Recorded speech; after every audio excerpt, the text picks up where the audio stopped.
అదేంటంటే వాస్తవంగా ఇది తమిళ్ ఫిల్మ్ అండి. హ్మ్. అక్కడ జస్ట్ యావరేజ్ ఫిల్మ్. హ్మ్. సేమ్ సూపర్ గుడ్ బ్యానర్ అది. హ్మ్.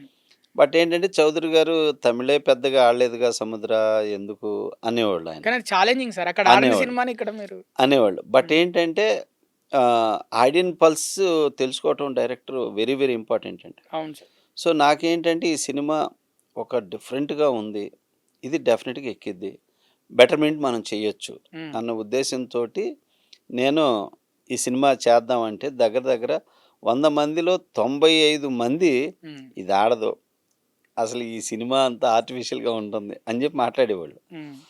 బట్ నేనొక్కడినే నమ్మా సినిమా చెయ్యాలి అనేది.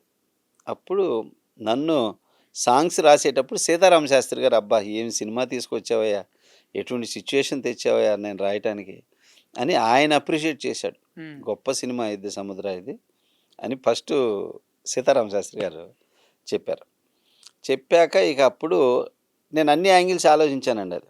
అమ్మ అమ్మ సెంటిమెంట్ అద్భుతంగా ఉంది. హీరో క్యారెక్టరేషన్ ఎక్స్ట్రార్డినరీగా ఉంది. తరువాత ఇంటర్నల్‌గా ఒక గొప్ప లవ్ స్టోరీ ఉంది అందులో. అవును. మీరన్నారు ఇందాక కథ. నా తల్లి తాకని ఈ శరీరాన్ని హ్మ్. ఇంకే స్త్రీ తాకకూడదని హ్మ్. ఒక భీష్ముడిలా బతుకుతున్న హీరోని ఒక హీరోయినొచ్చి ఎలా మార్చి తనని పెళ్లి చేసుకుందన్నది క్లైమాక్స్ అసలు సినిమా. సూపర్ సార్ అసలు. చూడండి ఆ ఇంటర్నల్ కనెక్షన్ సబ్జెక్ట్ అవునవును. అది.